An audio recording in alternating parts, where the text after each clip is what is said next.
Lucas 7, 29 a 35, diz assim: todo o povo que o ouviu, e até os publicanos, reconheceram a justiça de Deus, tendo sido batizados com o batismo de João.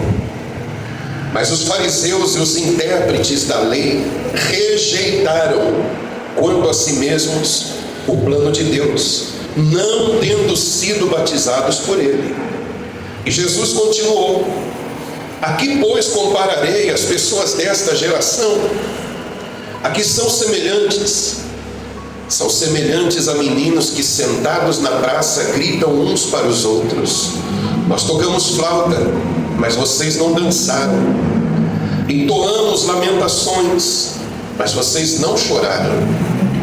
Pois veio João Batista não comendo pão nem bebendo vinho, e vocês dizem: ele tem demônio. Veio o Filho do Homem comendo e bebendo, e vocês dizem: eis aí um glutão e bebedor de vinho, amigo de publicanos e pecadores. Mas a sabedoria é justificada por todos os seus filhos. Amém? Olha para mim, por favor, igreja, toda a sua atenção. Não deixa nada distrair você, não. Tampouco seja instrumento de distração. Toda a sua atenção, porque é a palavra de Deus. Jesus, ele está falando, ele vem de uma fala a respeito de João Batista. Ele vai dar testemunho a respeito de João. Se você ler os versículos anteriores, é disso que Jesus está falando. Porque as pessoas, muitas delas, tinham um choque quando viam João. João tinha uma personalidade forte. João era um homem distinto dos demais. Um homem que andava pelo deserto, não frequentava os lugares que a maioria da sociedade frequentava. E o seu lugar preferido era o Rio Jordão. Ali ele pregava, ali ele profetizava, ali ele anunciava o reino, o batismo de arrependimento, e a água já estava ali para todos aqueles que crescem, aceitassem a sua mensagem, poderiam já ser batizados sem nenhum adiamento, sem nenhuma desculpa, sem nenhum impedimento. Creu? Vem para cá, a água está aqui. E já era batizado ali mesmo. Então Jesus, ele vem falando, porque ele vê as pessoas chocadas. Um homem casca grossa, um homem que a sua roupa era pele de animal.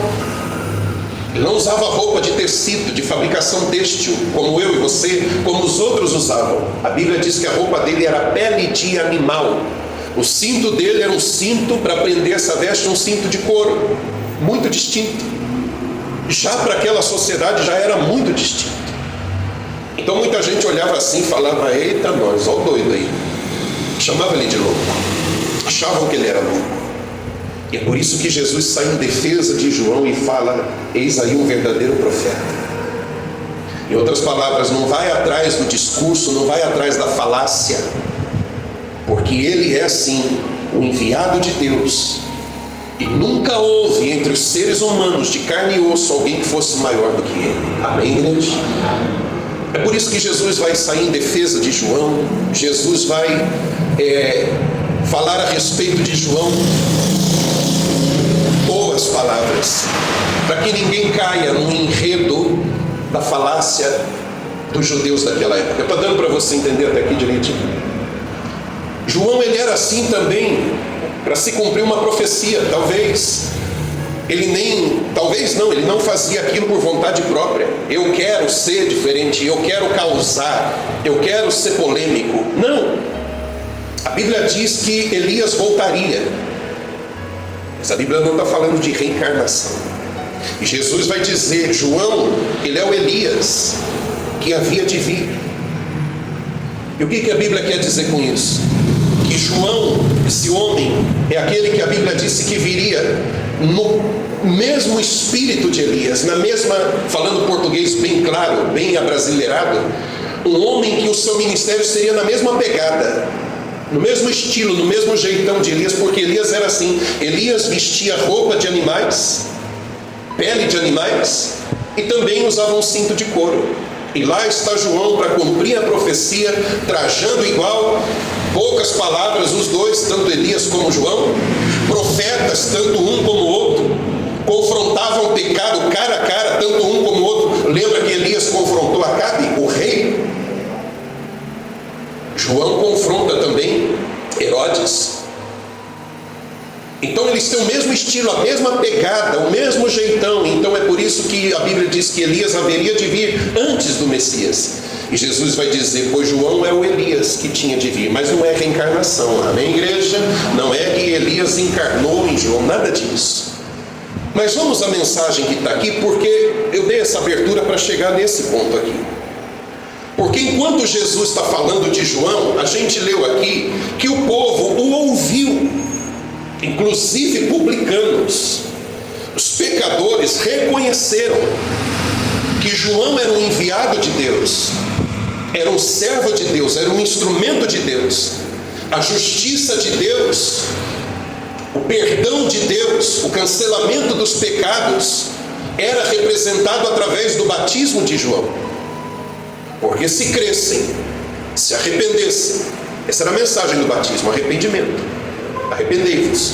Então quem crê e se batiza no batismo de João, no batismo nas águas, tem a remissão dos seus pecados. Isso é o que significa a justiça de Deus. Então os homens entenderam a justiça de Deus, reconheceram a justiça de Deus, reconheceram que poderiam ser justificados, dar o passo em direção à justificação por meio do batismo nas águas. Eles creram nisso, a maioria deles. Mas havia um outro grupo, um grupo seleto, um grupo distinto, os fariseus. Esses não. Esses são os que mais diziam que João era um louco. E João não podia ser profeta, onde já se viu. Ele não está na sinagoga, ele não faz parte do sinédrio, ele não é um homem importante dentro da religião judaica. Esse homem está lá, ele come gafanhoto e mel, essa é a alimentação dele. Vocês vão dar crédito para um homem desses? Será que Deus fala através de um homem desses? Porque se talvez ele estivesse vestindo a mitra, talvez se ele estivesse com toda a roupa paramentada, como se vestia um sumo sacerdote, aí ele teria o crédito, mas não. A palavra estava sendo pregada lá no deserto por esse homem. Está claro para você até aqui, igreja? E é por isso que os fariseus não aceitam. Muitos do povo aceitam, os fariseus não aceitam. E é para os fariseus, leiam 30 de novo. Mas os fariseus e os intérpretes da lei rejeitaram, quanto a si mesmos, o plano de Deus, não tendo sido batizados por ele. Então essa classe para quem Jesus vai se dirigir agora, esse grupo, Jesus ele vai falar inclusive de uma geração. Com quem eu vou comparar essa geração? Mas geração aqui, igreja, não quer dizer a geração presente. Ele está falando de um povo que viveu em uma época. O termo geração aqui pode ser tratado como um tipo de pessoa, esse tipo de pessoa, essa geração, esse grupo de pessoas, essa geração, esses fariseus, essa geração. Com quem que eu vou comparar eles? Qual a metáfora, qual a parábola, qual a ilustração que eu vou usar? E ele escolhe uma. E ele diz assim: essa geração, esse grupo de pessoas, os fariseus, eles são iguais os meninos na praça, brincando. E eles dizem assim: nós tocamos flauta, vocês não dançaram. Entoamos lamentações, vocês não choraram. Então Jesus usa aqui essa figura de linguagem para fazer uma comparação com eles. E essa ilustração, eu vou explicar para vocês, ela pode ser interpretada de duas maneiras, igreja. Se você disser que essa geração são os meninos que não dançaram e não cantaram, enquanto alguém estava tocando flauta, enquanto alguém estava tocando instrumento triste, não está errado. Porque o que Jesus quer tratar aqui é da insatisfação dos fariseus. Então se você disser assim: poxa, veio João Batista tocando instrumento triste, e ninguém chorou. Veio eu, que participo de festa, de almoço, de jantares, mais alegre, e ninguém dançou, ninguém se alegrou. Não está errado, porque não havia o que satisfazia os fariseus. Eu até preguei dessa forma no passado, mas olhando para essa passagem, para justificar a construção do texto, Jesus está falando que os fariseus são os meninos que cantavam. Os fariseus eram os meninos que tentavam alegrar. Eles estavam desse lado da brincadeira. Você já vai entender onde eu quero chegar. Então Jesus está dizendo assim: vocês são semelhantes àqueles meninos que querem mudar, querem diferente. Vocês querem que seja feito de outra forma, porque João era antissocial, seu jeitão fechado, poucas palavras, rude, seu jeitão bruto de ser. Então vocês queriam um João diferente, vocês não estavam satisfeitos com ele. É como quem toca a flauta esperando que o outro se alegre. Então a geração dos fariseus eram os meninos que tocavam flauta. Em outras palavras, muda João. Eu esperava um João diferente, não desse jeito. Mas já que você é desse jeito, você não muda, então nós não vamos crer em você, nem no seu batismo, nem na sua pregação. Amém, igreja? Eles queriam um João mais simpático, um João mais delicado com as palavras. Eles queriam um João que fosse mais festivo. Por isso Jesus vai dizer que tocavam flauta na intenção de alegrar, na intenção de descontrair, na intenção de receber uma outra postura do pregador. Isso revela a insatisfação dos judeus. João não está bom para a gente, não está à nossa altura. João é sério, João é carrancudo, João vive lá no deserto, João tem hábitos estranhos, come gafanhoto, come mel, se veste de pelo de camelo.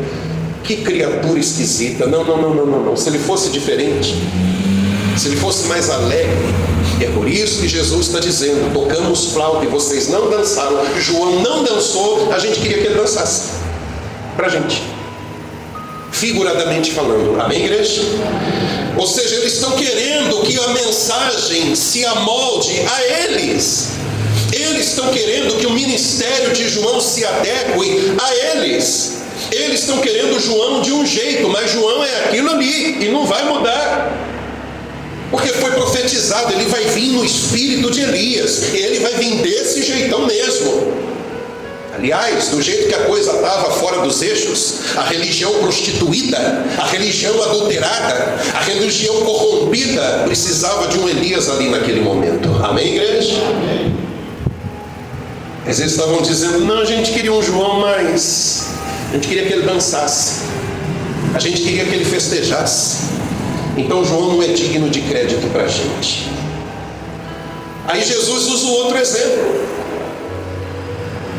Jesus ele vai dizer o seguinte: esses meninos que são vocês na parábola mudou o instrumento. Vocês estavam tocando flauta, músicas de casamento, de festa, de celebração, querendo que o outro dançasse. Como o outro não dançou, vocês foram tocar música triste. Entoamos lamentações. Aqui, igreja, a parábola de Jesus, a linguagem que Jesus está usando é de um casamento, de um funeral. Vocês estavam brincando de casamento, onde há uma celebração, onde as pessoas dançam, e os judeus dançam mesmo. Então vocês estavam brincando de casamento e não houve quem se alegrasse. Aí vocês mudaram a brincadeira para um funeral. E vocês passaram a tocar outros instrumentos e cantar outro tipo de música, mas também a intenção era ver as pessoas chorarem, e as pessoas não choraram como vocês queriam. Aqui Jesus está falando dele. Porque Jesus, ele já participava das festas. Amém, igreja? Jesus já se envolvia com as pessoas. Não que ele se associava a elas na sua prática, mas ele se relacionava com elas. Jesus participava dos banquetes, Jesus participava de almoços, de jantares, de festas. Lembra de Caná da Galileia, que ele foi para lá?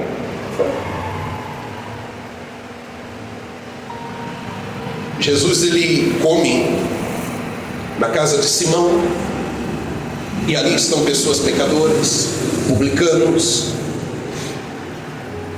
Então Jesus, ele já vem mais sociável, mais amigável. Enquanto João é aquele que põe o dedo no nariz e fala: arrependa-se. Herodes: não é justo possuir a irmã de seu irmão Filipe. Vem Jesus com palavras ternas, amáveis. Vem Jesus e senta lado a lado, respira o mesmo ar, compartilha o mesmo ambiente, o mesmo espaço. Vem Jesus que as pessoas olham como ele come, como ele se relaciona.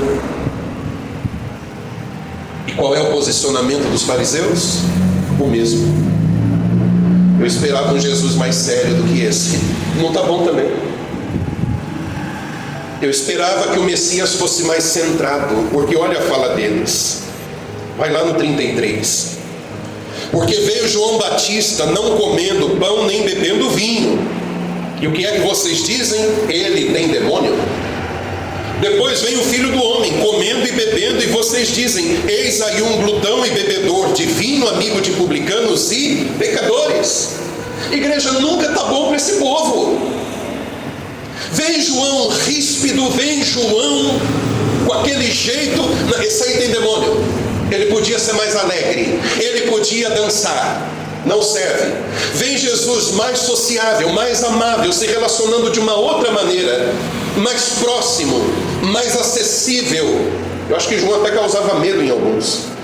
Aí vem Jesus tão amoroso, tão afetuoso. Não, também não. A gente esperava um Jesus mais recatado. Não um glutão. Ele come, ele senta nas mesas, ele é um bebedor de vinho. Jesus vem bem o contrário de João, só que João não está bom. E Jesus também não está bom. É um glutão, é um bebedor de vinho. Você sabe o que eles estão dizendo aqui? Parece uma fala simples, igreja. Posso explicar para vocês? Mesmo? Estão dormindo não? Estão prestando atenção? Eu fico feliz. Lá em Deuteronômio, se você ler, não agora, Deuteronômio 21, versículo 20 e 21, vai dizer o seguinte: que quando um filho era rebelde aos pais, eles deveriam dizer essas palavras. Preste atenção. Eles deveriam se achegar lá na mesa onde estavam os anciãos do povo, onde eram julgadas as causas. Na entrada da cidade havia uma praça, e ali ficavam os anciãos para julgar as pequenas causas. Tragam o filho de vocês na praça, na entrada da cidade, para os anciãos julgarem ele. E vocês vão dizer essas palavras: meu filho é um glutão e um bebedor de vinho. Deixa eu ler para vocês. Posso ler, igreja? Só para não ficar no ar. Deuteronômio 21, 20 e 21. Vai dizer assim, ó: e dirão: este nosso filho é rebelde e teimoso, não dá ouvidos à nossa voz, é comilão e beberrão. Então todos os homens da cidade o apedrejarão até que morra. Olha o que dizia a lei. Olha para mim, por favor. Ser alguém, na linguagem deles, quando usavam, evocavam esse versículo, essa passagem, diziam isso, estava querendo dizer: esse é um rebelde que merece morrer. Quando eles usavam essa frase, meu filho, minha filha, ou meus filhos, são glutões e beberrões, quando eles usavam essa frase, eles estavam entregando seus filhos para morrer, conforme a lei de Moisés.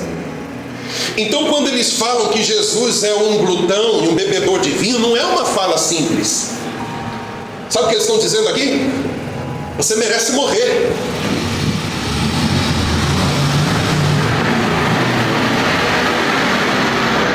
Para quem conhecia a lei, e Jesus conhecia a lei, era o mesmo que dizer: você é aquele filho rebelde mesmo. Você que se mistura aí com os pecadores, você que está aí junto dos pecadores, comendo e bebendo com eles, é a morte que você merece. Você tinha que ser apedrejado até a morte. Só que você lê e pensa que é uma fala assim tão ingênua, tão inocente. Não é. É isso que eles estão querendo dizer. Eles estão evocando Deuteronômio 20, versículo 20 e 21. Você merecia morrer, cara. Você merecia morrer. É isso que eles estão dizendo. Amém, igreja? Mas, bispo, por que eu estou ouvindo isso hoje? O que isso tem a ver comigo? A gente precisa tomar cuidado, igreja. Eu louvo a Deus, por um lado, porque existem muitas igrejas hoje, portas abertas falando da palavra de Deus. Amém? Mas por outro lado, isso me preocupa tanto, mas tanto. Não sei se você usa vou dar um exemplo aqui. Se você usa o iFood para pedir comida, se você já usou, use. Às vezes você entra ali, vai vendo.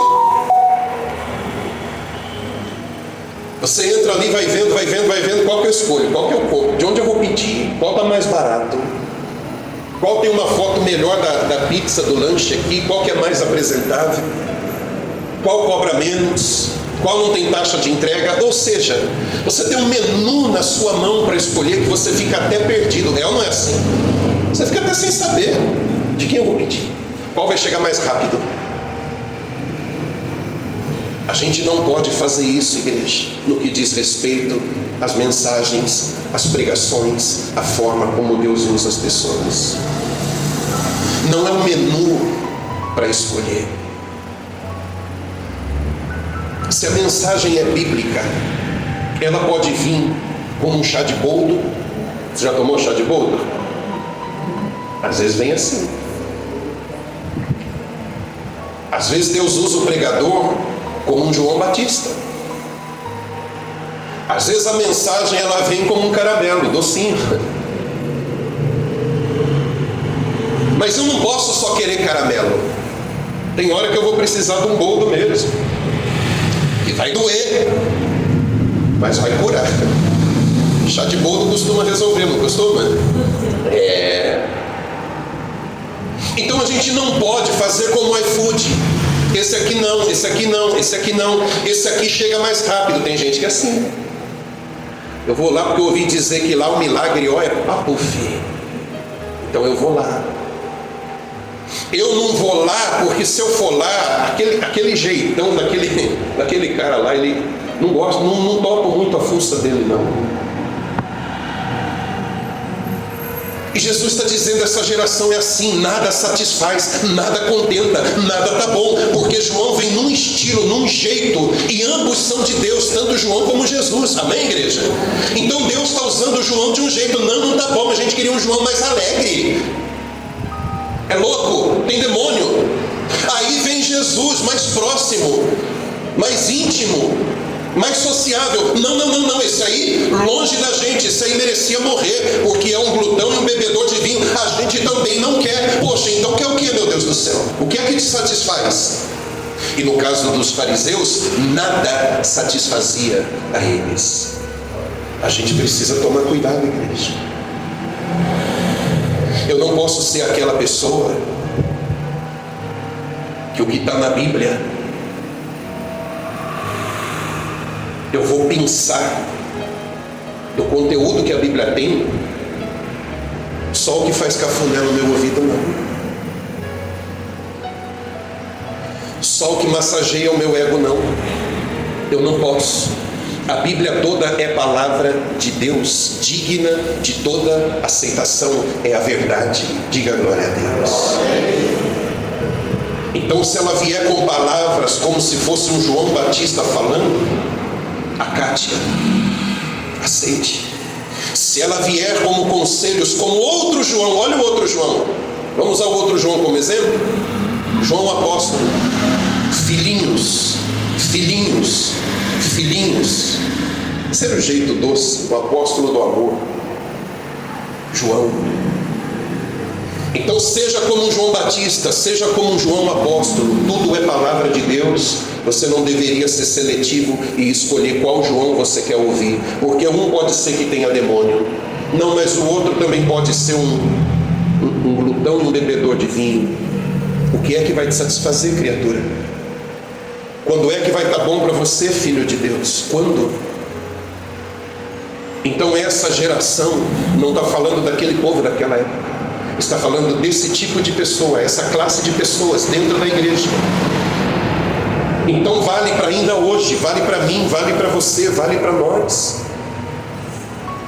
E quem sabe Deus está perguntando para alguém aqui: meu filho, o que é que te satisfaz? Você vai lá, ouve uma mensagem de lá no YouTube, e ele fala uma coisa, você gostei não, porque pegou na ferida. Vou ouvir o outro.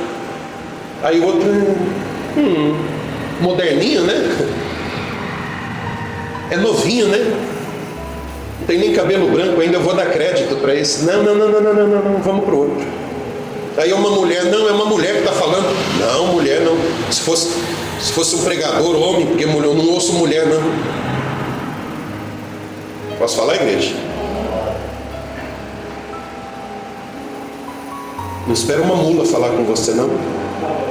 Porque se Deus quiser usar, Ele usa. Você está faltando isso, então será? Será que é isso que está faltando? Poxa, não há o que faça mudar, não há o que converta esse coração, não está bom. Caça erro, caça defeito na pregação de todo mundo. Ninguém está à altura da pessoa para pregar para ela. Eu já ouvi isso me dá uma tristeza tão grande. Não ouço ninguém, não escuto ninguém, só escuto Deus. Deus fala através dos seus lábios, Deus fala através dos seus instrumentos. Amém, igreja? Não é que tudo que fala é Deus falando, cuidado aí também, mas esse é assunto para outra pregação. Mas tem gente que não aceita nada. O pastor falou aquilo ali hoje na reunião, mas olha, sabe como é? Não é bem assim não. Então tá bom. Aí no outro domingo, por obra do próprio Deus, Deus acordou o pastor tão doce, tão amável, o mesmo pastor. Deus acordou ele assim, tão num estado de graça, assim, que ele está rindo para tudo. Aí ele chega aqui, filhinhos. Ele chega aqui com a maior jeito, maior tato com as palavras. Aí termina a reunião, está lá a pessoa, não. Falou um negócio lá, mas isso aí que ele falou, o jeito que ele falou lá, não, também não está bom não. E fica a pergunta: o que é que satisfaz essa pessoa? O que é, quem ou qual mensagem ela vai aceitar como mensagem de Deus? Porque veio João, tem demônio, vem Jesus, não é digno de nenhuma aceitação, merecia era morrer.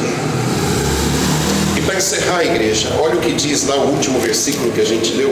Diz assim: mas a sabedoria é justificada por todos os seus filhos. Lá no Evangelho de Mateus, essa mesma passagem, Mateus usa uma outra palavra. Ele diz assim: mas a sabedoria é justificada pelas suas obras. Filhos e obras. O que Jesus quer dizer com isso? Os resultados da mensagem, os frutos de João Batista, seus discípulos, os novos convertidos, os frutos da mensagem do Senhor Jesus, os frutos, ou sejam, os filhos ou as obras, resultado da pregação de um e de outro, revela a sabedoria de Deus. O que isso quer dizer? Deus sabe o que faz, Deus sabe quem usa, Ele é sábio, Ele não erra, Ele é a própria sabedoria. É Deus na boca de João, é Deus na boca de Jesus, embora eles sejam tão diferentes um do outro. Amém, igreja? Então, se o fruto, as obras ou os filhos da mensagem de João revela a sabedoria de Deus, os filhos ou os frutos ou as obras da mensagem de Jesus também revelam a sabedoria de Deus, Significa dizer que a posição dos fariseus não era sabedoria nenhuma, era loucura, o oposto da sabedoria. É o que Jesus disse: fariseus cegos, guias de cegos, os dois vão cair no barranco. Pode um cego guiar outro cego, espiritualmente falando? Então guarde isso no seu coração, igreja. Se você perguntar para mim por que eu estou pregando isso hoje, eu vou dizer: não sei. O que eu sei é que é a mensagem que Deus tem hoje. Eu não sei com quantos aqui Deus está falando, chacoalhando, espremendo. Eu não sei, posso falar? Eu não sei quantos estão dizendo: graças a Deus, Deus está me abrindo os olhos para essa mensagem. Outros, ouvindo a mesmíssima mensagem, vão dizer: acaba logo, que não estou gostando não. Não tem graça isso. Não satisfaz. Não está bom. Então eu não sei. Talvez para alguns hoje eu estou sendo como Jesus. Essa mensagem está sendo um bálsamo para o seu coração. Talvez para outros eu estou sendo um João Batista. Estou dando cajadada nela. Mas o problema não é nem o João e nem o Jesus. O problema é quem está ouvindo mesmo. E se suaviza porque suaviza. Se bate porque bate. Não sei. Posso acrescentar só mais uma coisa, igreja? Eu já ia parar aqui. Esse é o problema do pregador. Ele fala que já está acabando, ainda vai mais um tanto ainda. Lembra do Salmo de Davi? Teu bordão e o teu cajado me consolam. O instrumento de um pastor não era um, eram dois principais. Então eram os instrumentos: o bordão e o cajado. O cajado ele era usado para trazer a ovelha para o caminho. Quando ela pensava em se descarriar, esse homem com essa vara um pouco mais longa trazia. Em algumas versões da Bíblia está escrito: a tua vara e o teu cajado. Não é bordão, é a vara. E era uma vara realmente. Então, se o cajado era para jeitosamente trazer a ovelha para o caminho, o bordão ou a vara era para corrigir aquela ovelha mais rebelde. Então o bom pastor, ele tinha um cajado, mas ele tinha também uma vara, também chamado de bordão. Ele tinha os dois instrumentos. Às vezes você vai ouvir uma mensagem que vai fazer você encolher na cadeira. Se tivesse um buraco, você entrava ali dentro. Não sei se já aconteceu isso com você. Já aconteceu comigo. Ela vem como uma prensa. Tem mensagem que ela vai vir como uma peneira. Tem gente que vai ouvir determinada mensagem e nunca mais vai voltar para a igreja, nunca mais vai pisar na igreja. Dói no coração da gente. Mas a gente não conhece a sabedoria de Deus através das suas obras. Pode ser que Ele está peneirando aquela palha, e é só palha, e vai fazer mal para o trigo, para aqueles que são grãos, que estão na igreja. Deus tem o seu jeito de agir. Às vezes a gente não entende. Então Ele pode usar uma prensa num dia, Ele pode usar uma peneira no outro dia, Ele pode usar um machado no outro dia. Pode ou não pode? A sabedoria de Deus é justificada nas suas obras, é justificada nos seus filhos. Deus não erra. Se Ele vier com uma prensa hoje, Ele é sábio, Ele não erra. Se Ele vier com uma peneira amanhã, Ele é sábio, Ele não erra. O meu papel e o seu papel é checar se isso aqui é palavra de Deus. Isso não é discurso vazio, porque se for palavra de Deus, seja doce, seja amargo, seja o caramelo, seja o boldo, trata de engolir. Diga para quem está do seu lado: trata de engolir. Quem entendeu a palavra direitinho? Vamos orar, igreja? Fique de pé no seu lugar, então. Feche os seus olhos todos. Meu Pai, eu te louvo, Senhor, em nome de Jesus. E o Senhor conhece o meu coração. Eu não quero e nunca quis me aproveitar da minha posição, Pai. Eu também já fui um membro. E muitas vezes o Senhor usou uma prensa para falar comigo. Muitas vezes o Senhor usou um remédio como um boldo para curar minha doença, minha cegueira, minha rebeldia. Muitas vezes eu me senti sentado na cadeira e parecia que só estava eu ali e o dedo do Senhor apontando para mim. Me constrangi, queria sair dali, mas era a sabedoria do Senhor agindo, era a sabedoria do Senhor operando para me salvar, para me converter, para me ajudar. E eu sinto tanto, Pai, que hoje nós vemos nessa geração também o mesmo que o Senhor viu. São tantas igrejas, tantos estilos, tantas propostas, tantas ofertas. E o povo, quanto mais procura, mais indeciso fica. Esse aqui tem a minha cara, aquele não tem. E o pior ainda é quando ninguém agrada. Ninguém dá bom, ninguém satisfaz, mensagem nenhuma. Ela aprova, ela reprova todas, ela reprova todos. Oh Pai, dá juízo para a gente, Senhor. Coloca juízo na nossa cabeça. Faz a gente perceber que a gente precisa da palavra do Senhor. Tu disseste, Senhor, que tu seria para muitos pedra de tropeço. Muitos vão ver o Senhor pelo caminho e vão querer se desviar. É uma pedra, não quero para mim. Mas a verdade é que o problema nunca esteve no Senhor, o problema está na gente. Então nos ajude, Pai, em nome de Jesus. Tira essa insatisfação. Os judeus foram chamados, comparados a meninos, porque eram infantis, birrentos, moleques insatisfeitos, nada tá bom. O Senhor comparou ele com meninos, porque o Senhor estava dizendo: vocês são infantis, mimados. Choram por isso, choram por aquilo, brincam alguns minutos de uma brincadeira e já estão cansados, querem brincar outra brincadeira e também não está bom aquela brincadeira e querem outra brincadeira e não há nenhuma brincadeira que está bom. Meninos mimados, meninos birrentos, nada satisfaz vocês. Então, por favor, Pai, não deixa a gente ser infantil desse jeito, mas que a gente entenda que o Senhor é sábio. A sabedoria do Senhor é justificada nas obras e nos filhos, naquilo que o Senhor faz no nosso coração.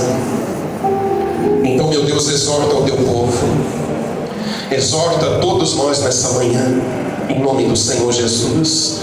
Levanta as suas mãos, igreja, e diga: Senhor Jesus, fale comigo, Senhor, sempre, não importa como. Eu quero ouvir a tua voz, a tua palavra, seja doce, seja amarga, mas que não falte a palavra do Senhor, em nome de Jesus. Deus ama você, Ele é um Pai, e porque Ele ama você e não quer perder você, se for preciso, Ele vai ser duro com você, mas é por amor sempre. É porque você é precioso, preciosa aos olhos dEle. E se for preciso, Ele vai usar meios, formas, pessoas, palavras, para chacoalhar você, para despertar você, para dizer para você: não faça isso. O tom da voz talvez não seja muito agradável, mas a intenção é a melhor de todas, a melhor de todas: salvar você. Então não seja como os fariseus, que a tudo critica, que nada está bom, que nada agrada, que nada satisfaz. Você vai percorrer todas as igrejas dessa cidade, você não vai achar uma. Você não vai achar um pregador que te satisfaça até que você mude. Até que você se submeta à palavra do Senhor. Não estou falando de heresia, não estou dizendo que você tem que aceitar tudo. Jamais. Jamais. Mas tenha um coração ensinável. Tenha um coração que se permita ser apacentado, ministrado. Deus usa pessoas, às vezes as mais improváveis. Deixe Deus falar por meio delas. Porque se preciso for até um animal, Ele vai fazer falar. Mas quando chega a esse ponto é porque a dureza, o orgulho, a soberba já estão dominando tudo. Que você saia daqui hoje com essa sensibilidade. Que você saia daqui hoje ciente de que o bom pastor tem um cajado, mas tem também uma vara. E se precisar, ele não vai hesitar em usar. Diga: Senhor Jesus, me conceda humildade para aprender, hoje e sempre, em nome de Jesus. Diga amém. Glória a Deus e glorifique o Senhor.